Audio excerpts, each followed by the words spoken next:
A partir dos 40 anos de idade, surgem problemas oculares que comprometem vários aspectos da visão, prejudicando o bem-estar e a autonomia dos indivíduos. Uma das principais causas de perda de visão em pessoas com mais de 50 anos é a degeneração macular relacionada à idade, ou DMRI, uma condição ocular que afeta a mácula, área central da retina responsável pela visão central e detalhada. Se você tem histórico familiar de DMRI, é importante realizar exames oculares regulares para detectar precocemente qualquer alteração na visão. Para entender melhor sobre o diagnóstico, tratamento e prevenção da degeneração macular relacionada à idade, fique na audiência do Viver é Melhor de hoje. Assistindo e participando, desde já o WhatsApp está à sua disposição, 99801-1242, código de acesso 11. Sejam bem-vindos ao programa e ao seu coração, a nossa saudação de paz e boa vontade. Deus está presente, viva Jesus em nossos corações para sempre. Hoje nós vamos falar sobre a saúde dos olhos e essas mudanças que vão acontecendo ao longo do tempo. A gente vai percebendo bem isso no dia a dia, a gente vai se adaptando, mas há alguns fatores que podem prejudicar ainda mais esse funcionamento, ou acelerar o processo, ou trazer até problemas que não estavam exatamente ali para acontecer, mas que pelos fatores externos podem ser potencializados. Você vai entender mais sobre isso ao longo da conversa de hoje. Inclusive, a gente já tem pergunta no WhatsApp para responder. Nossa equipe já está à disposição. Faça isso. Se você percebe essa mudança, tem esse diagnóstico na família, quer saber mais sobre o assunto, fique à vontade desde já. E a gente recebe agora o nosso convidado de hoje, que vai responder as nossas perguntas sobre degeneração macular relacionada à idade. Doutor Daniel, seja bem-vindo ao Viver é Melhor. Boa tarde, doutor. Mais uma vez, bem-vindo à nossa programação. Doutor Daniel Camilotti, nosso convidado hoje aqui no programa, já amigo de muito tempo do programa Viver é Melhor, mais uma vez aqui conversando com a gente. Doutor é especialista em oftalmologia pelo Conselho Brasileiro de Oftalmologia, especialista em retina e vítreo pela Universidade de São Paulo e membro da Sociedade Brasileira de Retina e Vítreo. Seja mais uma vez bem-vindo, doutor. Muito obrigada, boa tarde. Obrigado, boa tarde, Camila. A gente começou ali no falando sobre onde acontece a degeneração macular relacionada à idade, os lugares da retina, não sei onde. O senhor explica pra gente, antes de tudo, para começar, da coisa tá ali no olho, pra gente saber onde é que ela acontece, doutor? Pode pegar o modelo, por favor. A gente adora quando tem esse tipo de demonstração que fica mais fácil de entender. Aqui, na verdade, dá pra abrir? Seria o olho, assim, dá assim. Ah, dá. Então, a parte que a gente consegue ver seria essa parte aqui de fora. Acho que pode pegar na mão, doutor. Pode pegar? Pode pegar na mão. Então aqui seria a córnea, que é a frente do olho, que é o que a gente vê, né? Tá. E eu vou lateralizar para entender um pouco melhor. Da córnea, a gente tem aqui, vai vindo pro fundo do olho, e a retina é tudo isso aqui. Vou colocar para poder enxergar. Então, esses vasos aqui em laranja, tudo é retina, e isso aqui é o vítreo, que é o gel que preenche o olho, certo? Uhum. E a retina, a gente vai ter aqui um nervo óptico que leva essas informações para o cérebro, e bem perto do nervo óptico existe a mácula, onde é essa área nobre da visão e onde a maioria das vezes a degeneração macular vai afetar e vai acometer, que é a área nobre da visão, onde dá a precisão de imagem. É um tecido? O que é a mácula, doutor? A mácula, ela é composta, existe a retina, vamos dizer, existem os cones e bastonetes, são as células fotorreceptoras, que vão receber a informação visual e vão decodificar para poder levar essa informação para o cérebro. Então, essa informação, vamos dizer que a área nítida, a área nobre da visão, o que fornece a nossa visão central é a mácula. Então, essa área macular é que vai dar aquela nossa visão que a gente vê do dia a dia.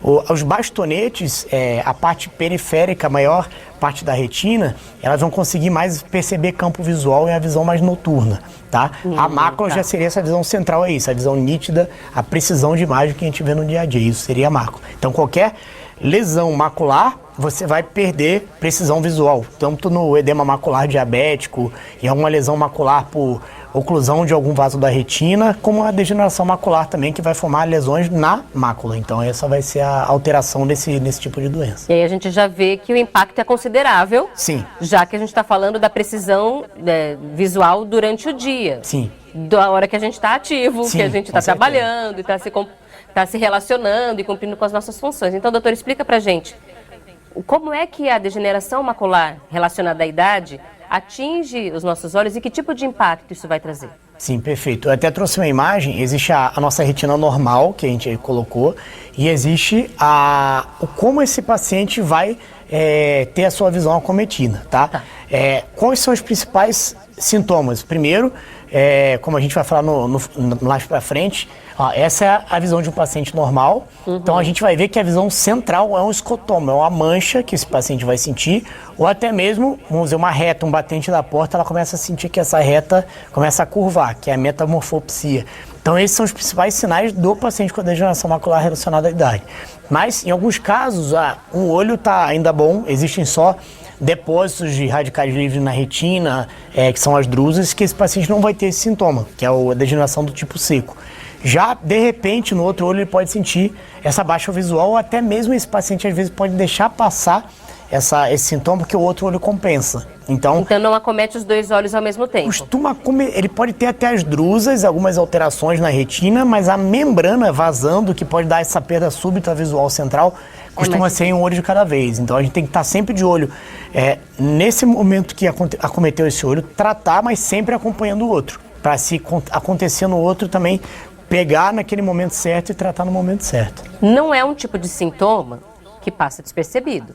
Não. Porque ele está bem no meio. Diferente daquela que a gente vai perder do glaucoma que vai perder na lateral ali, a gente vai se adaptando. Mas bem no meio... Ele pode até passar despercebido, porque o outro olho pode compensar ele não perceber. Mas se ele fechar um olho de cada vez na visão e fazer o teste, ele vai sentir que aquela visão central tá acometida. Se não fizer nada, essa mancha vai aumentando? Na grande maioria das vezes, a membrana ela pode se autorresolver, só que essa autorresolução pelo corpo ela pode criar uma fibrose, uma cicatriz. E essa cicatriz pode acontecer uma perda visual, uma sequela que não tem mais como reverter no futuro. Então é importante dar aquele diagnóstico preciso e precoce para que seja tratado e essa mancha, essa membrana, esse vazamento seja tratado no momento certo e diminuir a sequela, evitando aí sim, em muitos casos, conseguindo reverter essa visão central, essa mancha central. Mas sem sequela. Sem sequela. Agora, o tipo seco, a gente divide a degeneração macular do tipo seco e do tipo úmido. O tipo seco, você vai tendo os depósitos, essas drusas, esses radicais livres na retina vão se coalescendo, vão aumentando. E aí, nesse momento, a gente só indica alguns complementos vitamínicos. Ainda não tem um tratamento para você do tipo seco reverter. Você tem como segurar a velocidade de evolução.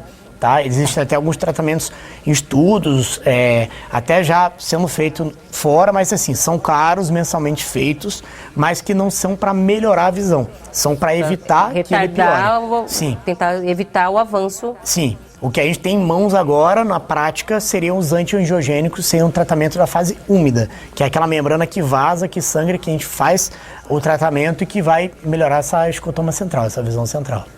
O tipo, ele vai ser determinado por alguma característica específica? Sim, também tem imagem, a gente tem a retina, que seria a primeira imagem, a retina normal, e aí existem o tipo seco, que quem vai ver isso, esse é a retina normal, tá? A gente vê, posso levantar? Só Pode, poder... por favor, vamos lá. Então, o que acontece? A nossa retina, como eu mostrei, o segmento posterior do olho, aqui é o nervo óptico, onde tem esses vasos, tanto vênulas como arteríolas, e aqui é a mácula. Você vê que aqui é uma área, lembra um pouco uma área mais alaranjada, uma cereja. Aqui é que a gente enxerga. E é aqui que, na maioria das vezes, vai ter alteração. Tá. Já o glaucoma, como a gente estava conversando, o nervo óptico vai ter alteração e as fibras nervosas vão sendo acometidas e você vai perdendo o campo visual. Aqui não, é a visão central. Bem no meio. Então a gente vai começar a ter alteração. O tipo seco, a gente vai ver depósitos de drusas, a gente pode até mostrar já esse do tipo seco, são drusas, alterações amareladas que vão aparecendo e você consegue ver nesse exame de fundo do olho, com oftalmoscópio indireto, ou então na lâmpada de feno a gente pinga aquele colírio para dilatar a pupila e nessa dilatação você consegue ver essa retina e consegue ver as primeiras alterações. Vou fazer até uma pergunta já da audiência, porque essa palavra drusas não é uma palavra tão comum. Sim. E eu vi que tem uma pergunta sobre isso. Sim. Aqui. Jaqueline Lemos, de São Paulo, capital, é Jaqueline. Drusas oculares são um tipo de degeneração macular ou podem evoluir para isso? Sim, as drusas são os primeiros os primeiros sinais que aparecem na retina da degeneração macular. Mas existem as drusas familiares que podem aparecer no paciente mais jovem, que não é degeneração macular. Então, existem diagnósticos diferenciais. Mas se você tem drusas, tem histórico na família, provavelmente esse paciente tem uma degeneração macular. Existe um tipo, a drusa do tipo a dura, existe a drusa mole, que a dura são menores, as moles são maiores, e essas moles começam a coalescer mais e possam evoluir para uma sequela maior do tipo seco. E as menores, às vezes, você não evolui tão rápido. Então, vai depender muito do tipo de drusa. Tem nem até uma toda drusa é degeneração macular relacionada à idade. Nem toda drusa é degeneração macular relacionada à idade. São radicais livres que se depositam na retina, mas que não evoluem dessa forma. Tá. Então, mas se existem drusas, a gente tem que acompanhar com maior cuidado para ver se isso vai aumentar e se pode também evoluir para uma membrana, para essa atividade do tipo úmido também. Você falou que tem uma imagem que mostra as drusas. Pedi para a produção procurar essa imagem. A próxima dessa imagem. Já é a retina também, mas já com os pontinhos amarelados que são as drusas. Então, se tem drusas, a gente tem que acompanhar. Ó, essas são as drusas, que fica mais fácil de entender. Você vê que existem essas drusas, uma quantidade razoável. Aqui você não chega a ter uma atrofia, mas já começa a ter um depósito maior, tá? Então, isso aqui a gente pode começar a tratar mais com complemento vitamínico, mas aqui não tem atividade da membrana. Existe até um exame de OCT, que é a tomografia de coerência óptica, que a gente consegue ver esse depósito, vamos dizer, a gente consegue ver a retina assim. O OCT a gente vê a profundidade. A gente vê que as drusas vão se depositar na área mais externa da retina, que é onde tem o epitélio pigmentar. Essa transição do epitélio pigmentar e das células fotorreceptoras é que vão aparecer as drusas. Até depois, se vocês quiserem colocar, eu mostro o OCT com essas drusas na parte mais externa da retina. E essas drusas, no caso da degeneração macular, são os primeiros sinais? São os primeiros sinais. Então, existem, como eu falei, uma quantidade maior de drusas e as drusas maiores, que aí você tem a indicação desse complemento vitamínico. Se são as drusas no tamanho menores e uma pouca quantidade, em muitos casos você nem complementa com vitamina, você vai apenas acompanhando. Então, como eu falei, não quer dizer que você tem drusas que vai ter a degeneração macular, uma evolução ou a tipo úmido que vai tratar. Mas é sempre bom acompanhar para saber como que está a evolução e o aumento desse depósito na retina. Esse é o tipo seco? Esse é o tipo seco. Qual que é a diferença para o tipo úmido? O tipo úmido, você vai ter uma lesão, também tem uma imagem. Primeiro, se quiser mostrar do OCT, que seria a próxima dessa, é uma imagem que vai mostrar ela mais a profundidade. O OCT é a tomografia de coerência óptica, ele consegue avaliar. Então, aqui é a mesma coisa que a gente viu ali, só que a gente estava vendo a retina mesmo em si, e agora esse exame vai fazer a retina à profundidade. Isso aqui são as drusas. Você vê que tem umas elevações, e isso aqui é a mácula. Você vê que a mácula é essa depressão foveal, a fóvea é onde acontece a visão central, é por aqui que a gente tem essa área nobre da visão. Tá. E você vê que essas drusas acometem bem essa região. Mas elas ainda estão distantes, elas não estão chegando ali ainda, é isso? Elas não estão vazando, tá? Aí na próxima imagem a gente vai ver um sangramento, uma imagem da degeneração macular do tipo úmido. Nesse momento, o tipo úmido a gente trata é o que acomete de uma hora para outra com aquela visão que eu mostrei. Com aquela mancha central, porque de repente sangra ou então começa a vazar, que seria líquido. Sangrou. Então, existe uma membrana mesmo, aqui, cor de sangue, a gente vê cor de sangue. Tá. Não são todas que sangram, mas aqui até para a gente poder distinguir que existe uma grande diferença entre o tipo úmido e o tipo seco. Então, esse é o úmido que a gente trata, tá? Então, esse tipo, existe o tratamento. Se está sangrando, esse sangramento, às vezes, por ser muito grande, até pode deixar uma sequela, só que em muitos casos só existe líquido. E esse líquido sem o sangramento, você tratando na hora certa, é muito comum de você tratar e a visão voltar a 100%. Só que não é um tratamento definitivo. Por quê? Como eu mostrei, existe aquele vítreo, que é um gel que tem dentro do olho. Você aplica um medicamento anti-angiogênico nesse gel, ele vai agindo durante um tempo, depois ele é absorvido, passa e a membrana pode voltar a vazar. Então, por isso, o tratamento da degeneração macular, ele é contínuo, não é definitivo. Você faz, na maioria das vezes, um intervalo de uma aplicação, espera um mês, faz outra aplicação, espera um mês e faz de novo o OCT para ver se secou. Só que em muitos casos você precisa repetir mensal, aí você tenta jogar para 2 meses, até você ver que segura. Quanto mais tempo jogar e segurou, tudo bem, mas isso vai continuar vazando. Vai continuar vazando, só você tem que ver o quanto esse paciente consegue de distância da frequência. Tem paciente que não consegue nem distanciar 2 meses de uma para outra, ele tem que fazer mensalmente. Só que tem pacientes que aguentam distanciar 2 meses de uma aplicação para outra. Por que esse cuidado com essa distância? Porque se você perder um pouco desse distanciamento, Fez a primeira, fez as 3 e depois ficou 6 meses sem voltar no oftalmologista. Ele pode ter vazado, perdeu o tempo do tratamento e forma uma sequela. A sequela a gente não consegue reverter. E aí a gente vê a importância de não ignorar sintoma, porque tem sintoma. Sim. Nesse caso, a gente não está falando de um problema que não dá para perceber mudança, tem sintoma. Sim. E não tratar pode significar perda Perda real. visual, sequela, que depois que não você dá não para consegue reverter. Existe até o OCT do tipo úmido também, que depois dessa imagem é aquele OCT que eu mostrei só das drusas. Que é o a gente da consegue seca. ter o vazamento, que é onde a gente controla se tem líquido ou não. Tem líquido, a gente trata, que seria o se necessário. Em muitos casos você não tem um tratamento, o paciente ali que pode... Ó, isso aqui é retina normal, o OCT normal. Aqui a gente vê que tem um preto. Isso aqui é o que? É líquido. Então, Inchou, se tem né? líquido, inchou, você tem que tratar. Aqui não tem sangue, é só líquido no OCT. E aqui você vê que também tem líquido. Então, você precisa tratar até o momento que esse líquido secou completamente. Ou até mesmo um líquido subretiniano, que a gente, aqui de baixo, você até aceita, mas o intrarretiniano, que seria aqui, esse líquido vai causar uma sequela se não for tratado. Então, apareceu o líquido, você trata. Em muitos casos, você também tem um tratar e estender. Você tenta mensalmente, viu que o paciente está bem, você estende para 2 meses, vai fazendo 2 meses e vai fazendo até a gente ver que esse paciente está aceitando. Mas não existe o tratamento definitivo, não existe um medicamento. Existem vários novos que estão tentando estender essa aplicação da outra, o intervalo de uma para outra. Mas o tratar e não precisar mais ainda não tem tratamento para isso. Graças a Deus tem, porque em muitos casos, antigamente, você via isso, falava, infelizmente você tem e não tem o que fazer. Então agora você tem um tratamento e a gente consegue tratar, isso é o mais importante. Tem mais alguma imagem para mostrar agora? Não, por enquanto. Então vamos sentar para a gente retomar. Doutor, é claro que assim, a gente, nós aqui agora, amigo telespectador, a gente não vai saber qual que a gente tem, né? Qual é o médico que vai saber fazer esse diagnóstico. Sim. Qual que é o tipo mais comum na população, doutor? O mais comum, vamos dizer assim, o que causa maior baixa visual, subitamente, é a úmida. Só que a do tipo seco é a maior quantidade, porque ele tem as drusas, tem aquelas atrofias, mas não vaza, tá? Mas é importante entender o quê? O que existe o tratamento é a úmida, que a gente consegue tratar, mas é aquele que de repente vaza e o paciente percebe uma baixa visual. Já pro tipo seco, que existe uma maior quantidade. Gente com tipo seco. Sim, só que o problema é quando ele começa a coalescer as drusas e formar uma cicatriz, a gente não tem ainda um tratamento para reverter essa cicatriz. Como eu falei, você tem vitaminas para diminuir a velocidade da evolução.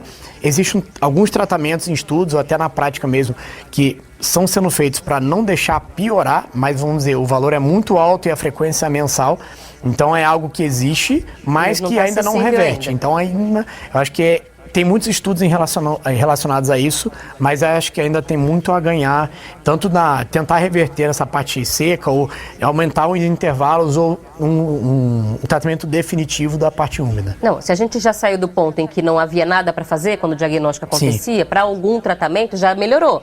Então a gente vai acompanhando ainda, né, para ver até onde a medicina vai conseguir levar uma solução ou um controle melhor do problema. Sim, com certeza. A gente falando sobre o tipo mais comum, então o senhor trouxe, a gente poderia dizer que em gravidade existe um que é mais preocupante que o outro? Depende muito se você levar em consideração que o seco, se ele estiver evoluindo, você não tem muito como segurar. Tá. Já o úmido, por mais que ele seja grave, piorou muito a visão, se você pegou no tempo certo, não teve tanto sangramento e é só líquido, você consegue reverter com tratamento. Então você tem que... o tratamento hoje existe mais para o tipo úmido, você consegue reverter. Já o tipo seco com uma sequela, você não consegue reverter. Vou continuar aqui com as perguntas da audiência, porque a gente já responde as dúvidas de todo mundo e vai explicando o assunto. Aqui agora uma telespectadora de Brasília, irmã Francisca de Jesus, Jesuína Leal, quer fazer a seguinte pergunta. A degeneração macular pode ter a ver com diabetes? Não, mas o diabetes pode causar retinopatia diabética, e que é uma lesão também na retina que pode causar cegueira. E com a população envelhecendo, foi até uma discussão agora do Congresso da Europa de retina, é o que? A população está envelhecendo cada vez mais e a retinopatia diabética, a degeneração macular relacionada à idade estão aumentando cada vez mais na população. Então os casos de cegueira sem o tratamento correto, com o tempo vão aumentar. Então está sendo investido até em tecnologia de inteligência artificial para você ter o controle e acompanhamento da população, o controle e acompanhamento da retinopatia diabética, porque a retinopatia diabética também pode causar um edema macular, que é o quê? Um inchaço na área central da visão. Qual é o tratamento? o anti-angiogênico, da mesma forma. Mesmo Ele vai remédio. diminuir o edema macular, funcionando como anti-inflamatório. Agora, o diabetes também pode avançar mais, causando hemorragia vítrea, que seria o sangramento naquele vítreo, causando baixa visual, descolamento de retina tracional, que traciona pelo diabetes. Só que quando chega nessa fase, a reversão já é um pouco... Existe cirurgia de vitrectomia para você melhorar essa hemorragia, mas já existe uma isquemia, uma falta de oxigenação, que seria uma sequela no diabetes. Então, a gente não consegue garantir que vai voltar a 100%. Então, também uma alteração na retina pode afetar a mácula, com um edema, um inchaço na área central. É tratado com antiangiogênico também, igual a degeneração macular. Às vezes a frequência não é tão grande, a frequência vai depender muito do controle do diabetes. Se você trata, secou, o diabetes compensou de novo, vai voltar o inchaço, o edema, e você precisa retratar. Então, vamos dizer que o mesmo medicamento vai melhorar esse problema na mácula, só que são causas diferentes. Degeneração macular está mais relacionada à genética, à idade e ao cigarro, ao tabagismo, que é o único que você consegue controlar.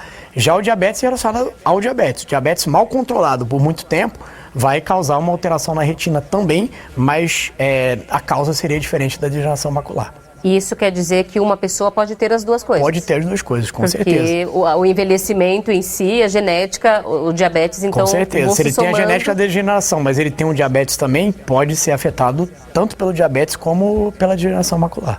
Bom, e o doutor já explicou, inclusive, aqui quais são os fatores de risco para a doença que a gente está falando hoje, para a degeneração macular relacionada à idade, que é a idade. A genética... Relacionada à idade, a gente já viu, tem que envelhecer. Está no nome ali. A partir de que idade, doutor? 50 a 55. 50 a a gente 55. já tem que ficar de olho para quem tem histórico na família. É importante sempre passar no oftalmologista, fazer o fundo de olho, de preferência com o retinólogo, que é esse especialista em retina, e ir acompanhando, para ver se existem sinais, drusas iniciais ou não, para a gente acompanhar de perto.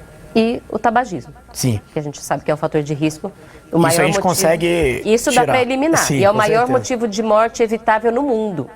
Milhares de pessoas morrem todos os anos por doenças relacionadas ao tabagismo e é um fator evitável. Sim. Então é realmente um motivo que justifica a gente combater esse hábito e alertar, e oferecer à população, inclusive, informação para sair do tabagismo. A gente retoma a conversa daqui a pouco, depois do intervalo. Tem várias perguntas para responder aqui no WhatsApp. Se você que está nos assistindo tem a sua, faça isso agora, aproveite, porque aí a gente retoma a entrevista já a partir das dúvidas da audiência. Peço licença, doutor Daniel, que continua com a gente aqui no programa. O tema hoje no Viver é Melhor é degeneração macular relacionada à idade. Aliás, doutor, quando a gente escuta degeneração, a gente já entende que é um processo de tendo alguma perda, o funcionamento já não está mais o mesmo. E é isso que acontece. A gente diz que é uma doença, doutor? É um processo? Sim, é uma doença? É uma doença mesmo. Degenerativa, é progressiva, então isso aos pouquinhos vai piorando e vai evoluindo. Então no nome ali mesmo já dá essa ideia de... A gente pensa mais no cérebro, por exemplo, né? Nas doenças neurodegenerativas, é o mesmo processo. Sim, sim. Se não fizer nada, ela vai continuar avançando. Sim, sim. O olho, como a gente fala, tem neurônios. As células fotorreceptoras vão receber a imagem e mandar para o cérebro. A gente enxerga com o cérebro, não com o olho. Ele só vai mandar a imagem para o cérebro. Então ele da mesma forma ele tem células com aquelas função neuronal de levar a imagem para o cérebro. Vou retomar agora a conversa a partir das perguntas da audiência. Eu vou começar com uma que é do Paulo Roberto Silveira, de Varginha, Minas Gerais. Paulo, seja sempre bem-vindo, participando pela primeira vez. Muito obrigada pela sua audiência. A pergunta dele é sobre um outro assunto, mas a gente vai aproveitar para esclarecer, ajudar ele um pouco também. O Paulo conta o seguinte: há 15 anos tive uma paralisia facial e meu rosto ficou dormente perto do olho. O que eu deveria fazer? Já fiz vários exames na vista e não deu nada, inclusive de sensibilidade quente e frio. Sim, é importante, claro, passar com o oftalmologista e uma dica também é passar com o neurologista, provavelmente ele também passou, não quer dizer que ele tenha tido AVC, né? Existem algumas paralisia de Bell que é idiopático, não tem uma causa específica, às vezes foi um vírus que pegou, que aconteceu com a paralisia, às vezes até o herpes mesmo, que muita gente tem, e quando faz o exame só vai saber que tem quando faz o exame do IgG e IgM. Você pode ter aquele vírus e não manifestar. Então, existem várias causas de paralisia, difícil de dizer sem examinar, então é importante passar com o oftalmologista, com o neurologista para descobrir a causa, mas em muitos casos o que causa e o que deixa de sequela a paralisia é aquela dificuldade de fechar o olho. Então em muitos casos os pacientes sofrem com ressecamento ocular, evitar lesão na córnea, então provavelmente ele deve ser necessário usar um lubrificante para que esse olho não resseque, mas é importante marcar uma consulta presencial com o oftalmologista para melhor avaliação e saber se consegue descobrir a causa, como foi há 15 anos é um pouco mais difícil, mas pelo menos tratar os sintomas que ele tem oculares que estejam prejudicando ele. Não saber a causa dificulta um pouco o tratamento em si. Sim, mas como passaram 15 anos, sim, até quando você pega naquele primeiro momento, você investiga, não aparece e, como eu falei, às vezes foi algum vírus que acabou afetando, causou a paralisia, você acaba não descobrindo a causa. Existem muitos casos assim, idiopáticos.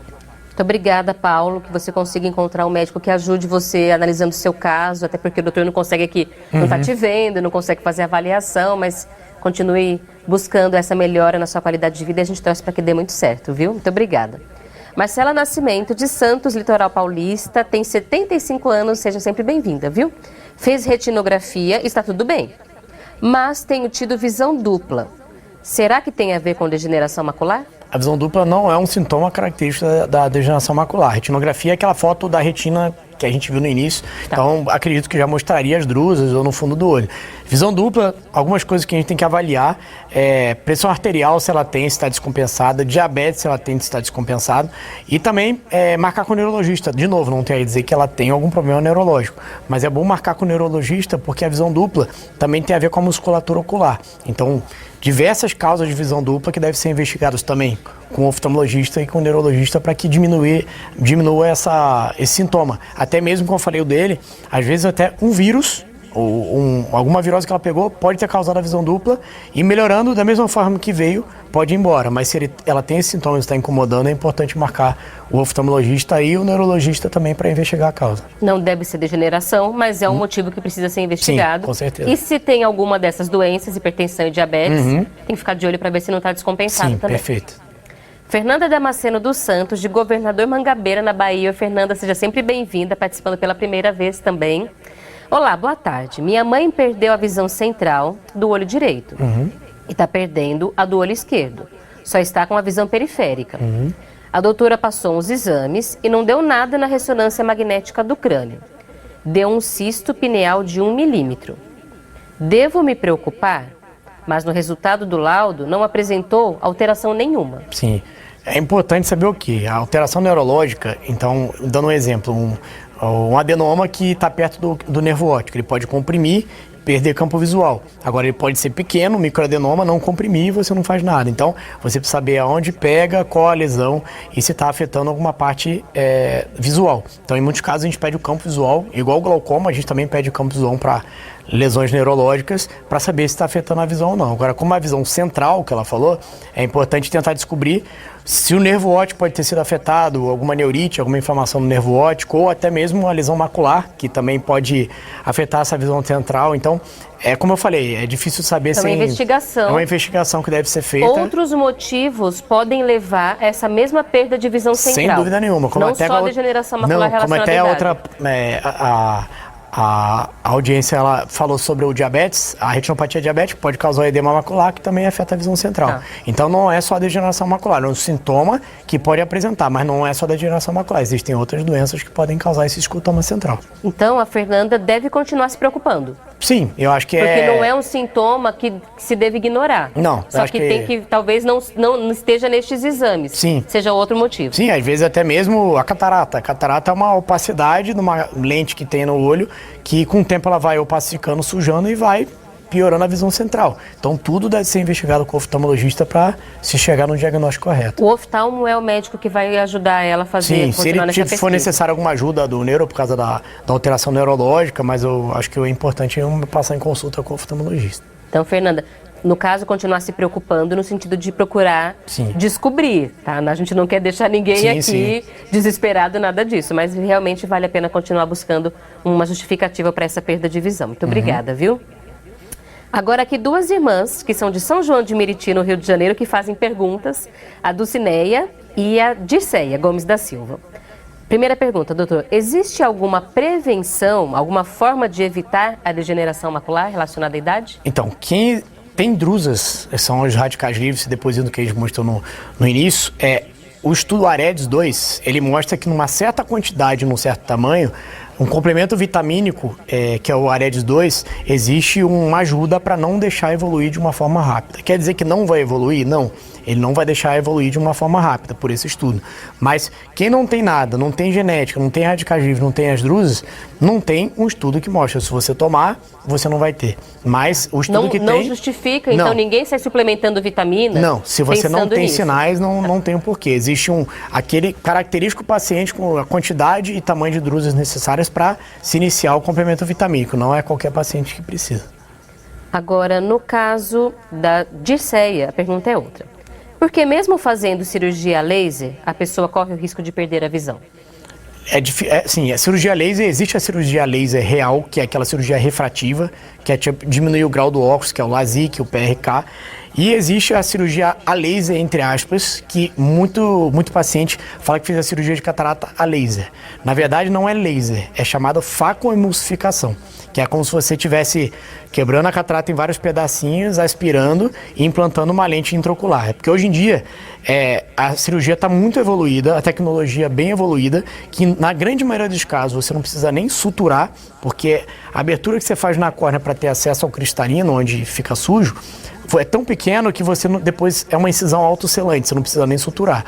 E até a própria lente que você coloca, ela é injetada dobrada. Então ela se abre dentro do olho, mais uma razão de você não precisar suturar. Então, até mesmo as lentes intraoculares hoje em dia até diminuem a dependência do óculos, dependendo da conversa com o paciente, com a lente que vai ser implantada.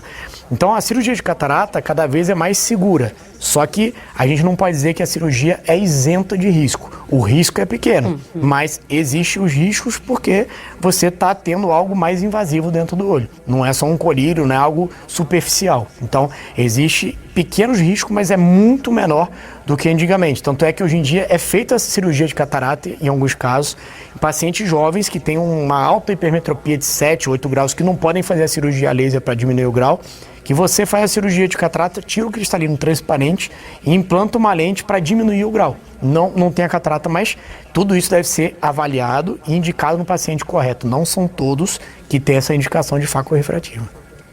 Mais uma pergunta aqui para responder do senhor Armando Pinfield, de São José dos Campos, São Paulo. Tem algumas palavras que eu não sei o que significam, mas eu vou ler do jeito que está aqui, doutor, e o senhor vai traduzindo para mim e para todo mundo.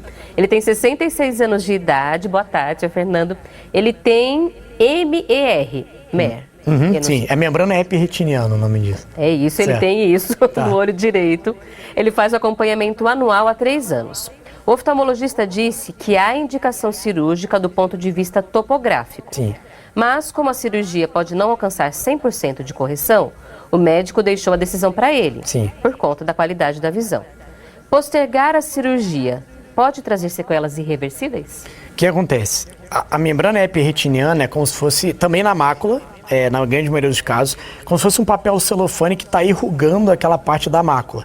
E puxa aquela depressão que eu mostrei, ela puxa essa depressão e dá uma sensação também de uma visão central embaçada e também essa metamorfopsia.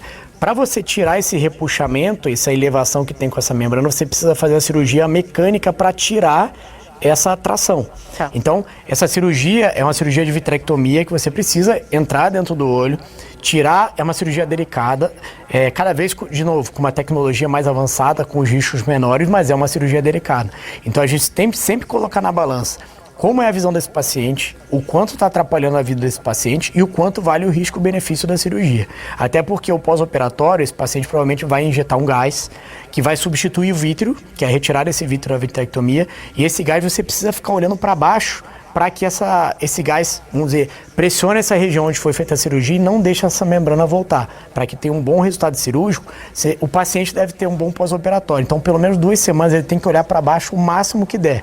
Então, às vezes, até os pacientes alugam aquela cadeira de massagem para ver televisão, ver celular, olhando para baixo para ter um bom pós-operatório. Então, a gente tem que ver o quanto é a visão desse paciente, o quanto vale o risco-benefício da cirurgia e o quanto ele já tem de sequela. Igual eu mostrei antes, a membrana epirretiniana é a parte de cima, na parte interna da retina. E o quanto os fotorreceptores estão lesionados e sequelados. Porque às vezes você tira a membrana anatomicamente, como ele falou, topograficamente fica 100%, mas não dá pra gente garantir que a visão vai voltar 100%. Então a gente tem que explicar para o paciente, como o médico fez, para ele pesar, colocar na balança o risco-benefício da cirurgia.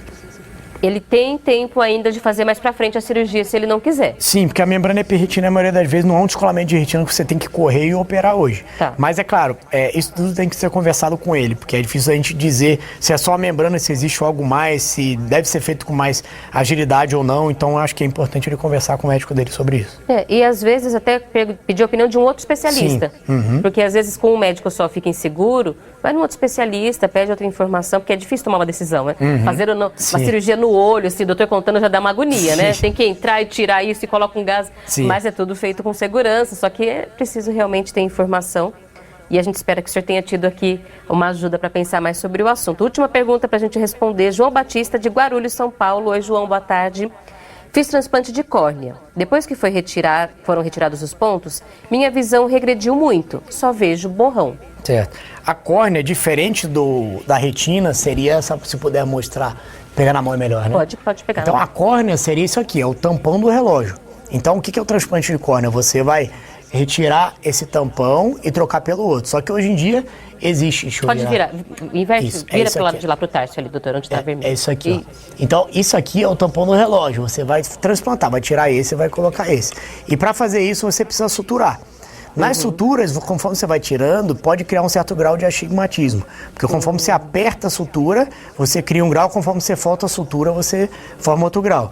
Só que existe também um transplante endotelial, que só na parte de trás do olho, mas não é cada transplante com a sua indicação para cada doença.